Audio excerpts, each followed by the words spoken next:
Bom dia, ao vivo, mais uma transmissão aqui direto da Rádio Inverso, mas hoje em São Paulo. É daqui que eu faço mensagens que chegam pela manhã, que está no ar agora até 10 da manhã, no horário de verão. Então você que está me acompanhando ao vivo pelo Facebook, acesse radioinverso.com para você acompanhar as reflexões que nós vamos fazer até as 10 horas aqui. Ou você que está me vendo depois, já no vídeo postado no Facebook ou no YouTube, é só acessar o momento que você quiser, radioinverso.com, já que nós estamos ao vivo agora, mas durante o dia, durante a madrugada, durante a noite, por 24 horas a rádio não para. A gente está o tempo todo aqui trazendo conteúdo. Deixa eu arrumar um pouco a câmera aqui, ó. Não está aparecendo meu cabelo aqui na imagem, pronto. E aí fica melhor, né? Aí você fica acompanhando, se você puder acompanhar a rádio em qualquer momento, fim de semana, noite, madrugada. Tem um aplicativo para iOS, para Android. Então fica o símbolo da rádio aí no seu celular, você só clica nele, pode nos ouvir em qualquer lugar. Taneim também, então as possibilidades são muitas. Nesse vídeo que eu quero compartilhar contigo e com quem está na rádio, enquanto o pessoal está ouvindo uma música, mas já já eu vou trazer todo o povo da rádio para cá também, eu quero refletir com você sobre essa questão de tragédias. Talvez seja um dia adequado para isso, já que nós estamos ainda recolocando os cacos no lugar, né, depois de bastante sofrimento por conta da perda inesperada de vidas, né? Nessa última madrugada, para quem está vendo o meu vídeo agora, com a queda do avião da Chapecoense, as mortes inesperadas e toda a densidade, todo o peso depois que a TV e a imprensa de maneira geral faz questão de acentuar. Ontem, fazia muito tempo que eu não via TV, né? Mas ontem eu vim aqui pro hotel, onde eu estou agora em São Paulo, e resolvi ver o que as TVs abertas estavam falando, acompanhar o Jornal Nacional, que fazia, acho que desde o Cid Moreira, brincadeira, não faz tanto, mas não é tão diferente isso, assim, que eu não via, enfim. E eu quero falar sobre isso também, tá? Então a música tá acabando, eu vou entrar no ar agora aqui e vou trazer o povo da rádio para essa reflexão em vídeo. E você que está no vídeo e não está na rádio, me acompanhe. Se você estiver me vendo ao vivo no Facebook na manhã de quarta-feira, acesse radioinverso.com. Tá tocando o Javier Rudy agora. E eu já vou entrar no ar, vou desanunciar e vou iniciar mais essa reflexão, que eu fiz uma pequena introdução agora com você aqui no vídeo. Prefiro, ou vou pretender hoje, não me estender tanto assim nesse vídeo, tá? Já que eu estou usando o Wi-Fi de hotel, tal, eu não confio muito nesse Wi-Fi. Vamos lá. Nem trouxe o meu suporte de microfone aqui, que era muito peso na bagagem. Então montei mais ou menos a minha estruturinha assim. Esse negócio de rádio online é muito bom, que você tem uma facilidade de fazer de qualquer lugar, né? Até do carro, se você quiser fazer. Mas enfim, hoje eu tô com quase o microfone na lapela, assim. Silvio Santos. Radioinverso.com. Javier Rudy aqui no Mensagens que Chegam pela manhã, até 10 da manhã ao vivo, no horário de verão, nessa manhã de quarta-feira. Lembrando que nós temos reprises às 3 da tarde, 8 da noite e 3 da manhã, todos os dias, de segunda a segunda, no horário de verão. Agora há pouco, na transmissão que eu já estou fazendo no Facebook, Flávio F. Siqueira é o meu perfil, eu estou transmitindo ao vivo agora, enquanto você ouve a rádio, eu introduzia o que eu quero conversar com você. Hoje eu não quero ler texto do meu livro, nem estou com o livro aqui, mas eu quero refletir sobre as tragédias. Isso está na mente de todo mundo. Eu contava para os amigos aqui do vídeo que ontem eu liguei a televisão, depois de bastante tempo sem ver TV e tal, para saber como é que se repercutiria, o que falariam sobre a tragédia da queda do avião da Chapecoense e a morte de tantas pessoas. E eu te confesso que me deu uma inquietude, porque a gente já sabe do peso, da dor, da perplexidade, né, inevitável diante de tudo que acontece, do sofrimento das pessoas distantes como eu, por exemplo, que não acompanho. Eu não conhecia quase nenhum dos jogadores lá do Chapecoense, a não ser um, que depois só eu fui me ligar, o que foi encontrado, o primeiro que foi encontrado vivo, o Alan Ruschel.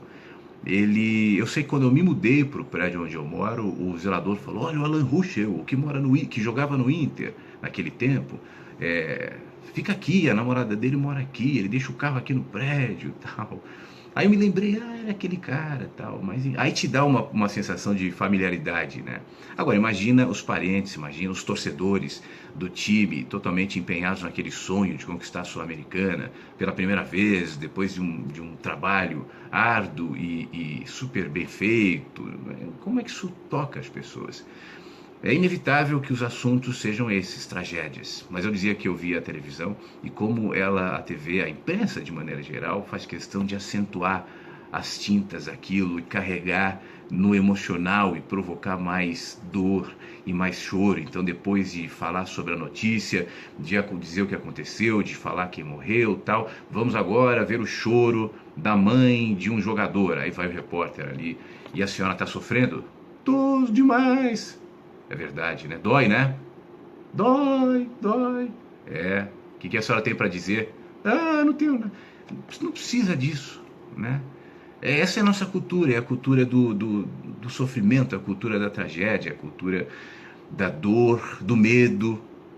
Claro que um assunto como esse é um prato cheio para se trabalhar nesse tipo de coisa. Mas, afinal de contas, como eu propus no tema desse vídeo, por que as tragédias acontecem? Quando a gente vê uma situação como essa, tem muita gente tentando entender, né, e explicar, até pior ainda eu acho, por que tal coisa aconteceu. Aí começam aquelas coisinhas. Some o dia 29, mais 11, mais 2017, mais a quantidade de mortos, mais não sei o que, e você vai ver que o número, e aí começa. Só que no dia 29 de 11 de 2016, aviões com a mesma quantidade de pessoas, ônibus também, enfim, e não morreram, né? Por que vale só num caso e não vale no outro? Não, porque havia uma história, um plano. Aí vem aqueles aproveitadores. Hoje de manhã eu vi isso na internet. Aproveitadores, malandros. Não dê atenção para essas pessoas, né, que aparecem depois na internet dizendo fulano de tal já tinha previsto que isso ia acontecer. Aí você vai ouvir a previsão do fulano, um negócio totalmente aberto, subjetivo. Pode ser qualquer coisa. Olha, eu estou prevendo que vai ter uma tragédia forte aí, hein? Muita gente vai morrer. Se tivesse caído um avião em Londres, batido um ônibus na Praia Grande, um prédio tombado, ele ia dizer que ela era essa profecia. Vale para tudo. Então, não permita que a nossa natural e genuína perplexidade, dor, dúvidas diante de uma situação como essa não seja cooptada por aproveitadores que ganham com isso, né? Seja esses que dizem eu sabia e vou agora prever tudo e começa a virar um mico de circo para entreter pessoas que querem saber do futuro, até a exploração comercial. Ninguém tem muita, obviamente, coragem de assumir, mas você já começa a perceber assim, movimentos de exploração comercial, exploração midiática, de um assunto que talvez nos sirva para reflexão de algumas maneiras. Uma delas é essa: para que acontecem as tragédias? Faz algum tempo, eu acho que até no Éden, um texto, eu vi que o Antônio Pereira indicou o Éden, que foi o meu segundo livro nesse momento, e talvez seja mesmo legal. É um aviador, o avião dele cai, ele está numa iminente tragédia. Questões como essa, tragédia, morte, vida, são tocadas ali no livro. Mas nesse livro eu falo sobre as tragédias, entre outras coisas, né? E eu questiono o seguinte: tragédia é o nome que eu dou. E geralmente é o nome que eu dou por não saber explicar o que acontece. O fato de eu não saber explicar o que acontece não quer dizer que não tenha explicação. O fato de ninguém ter uma explicação não quer dizer que aquilo não tenha uma razão de ser. E talvez a gente possa partir do princípio de que a vida, e isso é um pouco do que eu falei ontem naquele vídeo, é imprevisível, né? Jamais podemos contar com o que vai acontecer daqui a um minuto. Nós não sabemos o que será. Eu não sei até onde eu vou viver. Eu não sei quando ou como eu vou morrer. Eu não sei. Eu não sei quais são os caminhos que eu vou percorrer, qual o meu futuro. Eu não sei, e nenhum de nós sabe. Talvez por isso nós todos, como seres humanos, estamos tentando viver, escondendo para baixo do tapete essa dor, essa inquietude, fingindo que ela não existe. Nós temos o controle, nós vivemos na sociedade da tecnologia, nós vivemos num mundo economicamente mais próspero do que era há 1000 anos. por mais crises e conflitos que, obviamente e infelizmente ainda existam, mas é inegável que o homem rico de 1000 ou 1500 anos atrás vivia muito pior do que a maioria dos pobres de hoje em dia, por conta das facilidades que a própria tecnologia traz. Nós vivemos, em relação à linha do tempo, um período próspero, não, obviamente, desconsiderando as incontáveis e incompreensíveis pobrezas, gente que morre de fome, escassez que infelizmente ainda há no mundo. Mas eu estou falando de uma perspectiva geral. Então, diante disso, nos dá uma sensação de controle. Nós vamos criando as nossas cidades, as nossas estruturas, os nossos sistemas, os nossos pensamentos. A nossa medicina evolui, felizmente, a tecnologia evolui, o homem e os homens e mulheres, de maneira, na minha opinião, até ingênua, pensam que estão evoluindo espiritualmente. Hoje nós temos mais acessos a verdades espirituais, porque a física quântica, porque a ciência... Hoje eu não tenho meu chá, hoje é minha aguinha aqui. Nos colocaram num ponto de evolução, mas nada disso resiste diante da perplexidade e da tragédia, do imprevisto. Eu e você e todos nós estamos expostos na iminência de uma tragédia, de um imprevisto. Ontem, quando eu estava saindo de Porto Alegre, fiz uma conexão em Curitiba, antes de vir a São Paulo, tinha uma senhora do meu lado, no avião, e ela estava conversando, tal, era uma senhora religiosa, perguntou se eu tinha religião, se eu acreditava em Deus, me convidou a ir na igreja dela, tal, e uma das coisas que ela me dizia é o seguinte, nós temos que nos apegar muito a Deus, né, porque senão coisas horríveis podem acontecer, tal. Eu, obviamente que não estava discutindo, mas eu fiquei refletindo assim, e ao se apegar a Deus, seja lá o que isso significa, as dores e tragédias acontecerem. E ao se deparar com as tragédias como com a que aconteceu ontem, você pensar que entre as pessoas que morreram havia gente apegada a Deus, né? Havia os que são apegados e os que não são apegados, havia os religiosos e os não religiosos, havia os que têm fé, fazem rezas, orações e tudo mais, e os que não faziam. E a morte chegou para todos da mesma maneira. O que muda aí? Qual é a questão aí? Você não percebe que isso indica alguma coisa errada no nosso cálculo? Não tem uma coisa que não encaixa? E é justamente a percepção de que algo não encaixa que nos faz ficar tão inquietos diante da vida, tentando nos embriagar de distrações o tempo todo para que a gente não se depare com a realidade de que a vida é implacável, de que a velhice ou a morte, uma das duas virá, né? E teremos que encará-la. E agora? Que tipo de sensação te bate quando você ouve isso? É incômodo, não? É uma das razões que eu me sinto muito à vontade de estar na Rádio Inverso e de ter o meu trabalho assim, é que eu não estou preocupado em ser agradável. Então me perdoe se for incômodo, mas às vezes é preciso lidar com os incômodos. Ontem, de madrugada e durante todo o dia, todo o Brasil lidou com esse incômodo da tragédia, para dizer o mínimo, né? A dor, a perplexidade, a interrogação. Então, diante disso, o que eu quero te falar é o seguinte: em primeiro lugar, tragédia é um nome que eu dou. É um nome para aquilo que eu não sei explicar. Eu posso chamar de qualquer outra coisa. A maioria de nós chama de tragédia. Isso não quer dizer que tragédia seja um absoluto em relação ao acontecimento. A vida é feita de caos, de tragédias, de maravilhas, de coisas bonitas, de coisas feias, de conflitos, de atritos, de encontros, de redenção humana, mental, espiritual, de consciência. A vida é feita de tudo isso.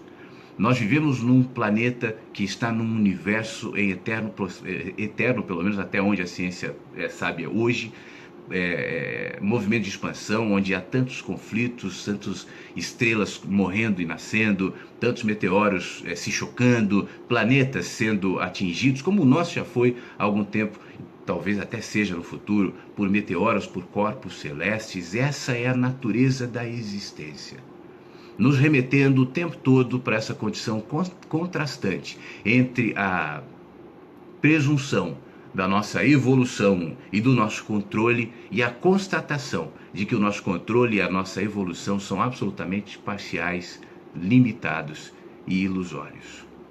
Eu não quero, com esse papo de hoje, te trazer uma resposta pronta, te explicar, olha, essa tragédia aconteceu porque segundo os estudos maias, porque segundo o processo reencarnatório, porque segundo eu acho tudo isso balela. Essa tragédia aconteceu porque tragédias acontecem. Ninguém tem garantia nenhuma de que vai viver até amanhã.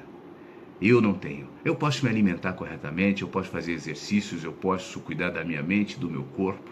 Isso não quer dizer tanta coisa assim, né? Enquanto outros fazem o contrário e vivem mais.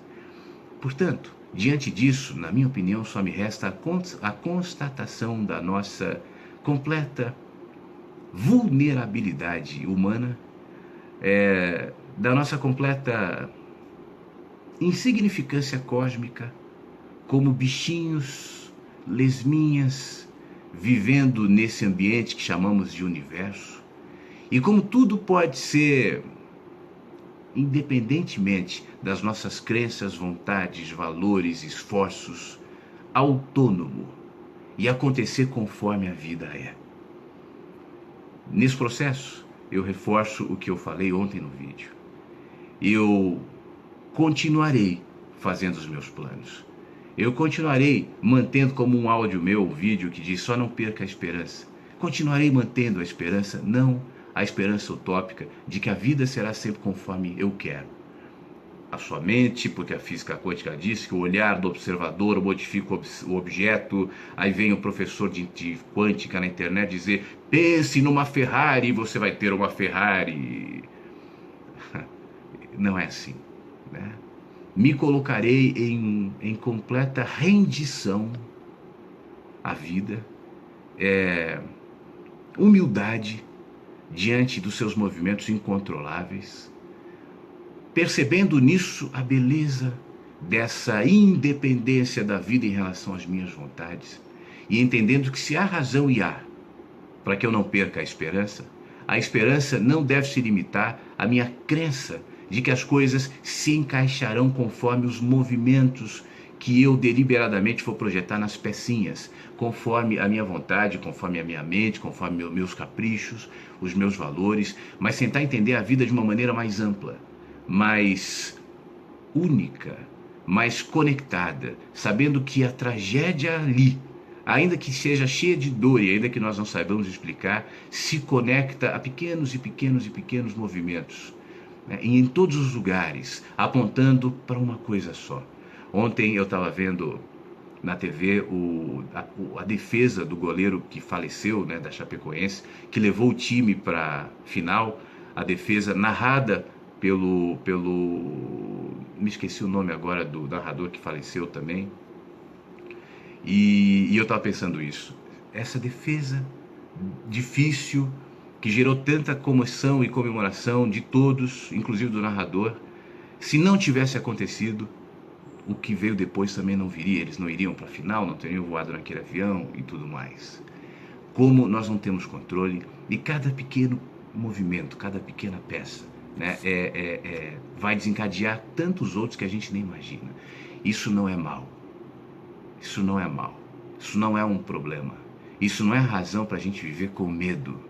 Talvez isso seja razão para a gente entender que as nossas perspectivas, o nosso olhar enganoso em relação à vida, presunçoso em relação à vida, não se encaixa. Não se encaixa.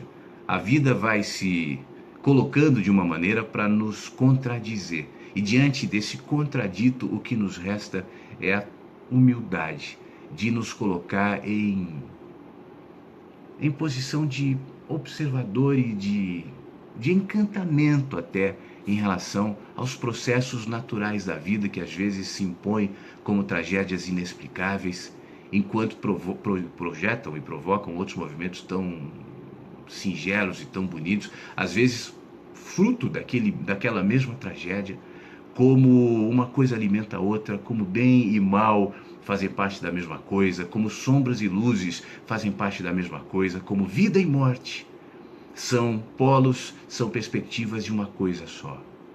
Por fim, eu sinto que diante de uma situação como essa nos resta aprender que a vida é o aprendizado de abrir mão Abrir mão das idades, das pessoas, do corpo, dos ideais, dos sonhos, da própria vida, que cede lugar àquilo que nós também não sabemos e chamamos de morte. Pode parecer contraditório diante do que eu estou dizendo aqui, mas diante disso eu te confesso que eu sinto paz.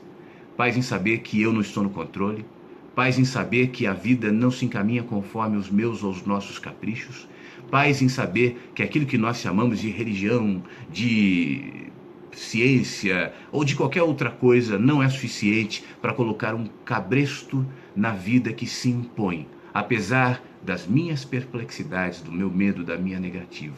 Mas mesmo assim, consciente disso e humilde até por conta disso, eu consigo enxergar que nessa imposição, nisso que eu chamo de tragédia, há frestas de luz, há possibilidade de me manter em esperança. Repito, não a esperança tópica ou utópica em relação a determinados acontecimentos, mas a consciência de que nós fazemos parte de algo mais amplo, que não se explica fragmentadamente conforme nossas religiões ou filosofias fazem. Esse algo mais amplo eu chamo de vida e chamo de morte. Perspectivas de uma coisa só. Aconteceu ontem para aquelas pessoas que estavam naquele avião, mas acontece em escala mais sutil, mas não por isso menor, todos os dias, em todas as nossas escolhas, nas nossas vidas, no nosso cotidiano. Nós estamos o tempo todo lidando com essas questões. Vida e morte, bem e mal, sombras e luzes. Tudo isso fazendo parte de cada movimento nosso, nos colocando numa perspectiva de olhar mais amplo, menos concentrada na necessidade de uma explicaçãozinha cartesiana, moral, que justifique as nossas crenças, os nossos medos ou as nossas ideias. Não, te confesso, não vivo nessa tentativa, nessa ilusão de projetar os meus medos, as minhas crenças, as minhas ilusões na vida. Ao invés disso, eu prefiro enxergar a vida, contemplar, às vezes com dor, como ontem, às vezes com alegria, como em tantos outros momentos, as bilhões de maneiras que a vida encontra para se impor e para dizer que é soberana a nossa vontade e as nossas presunções. Um beijo para você. Obrigado você comigo aqui na transmissão, você comigo na rádio. A gente continua até 10 da manhã aqui na Rádio Inverso. Quem está me vendo no vídeo, acesse. Fique bem e até breve.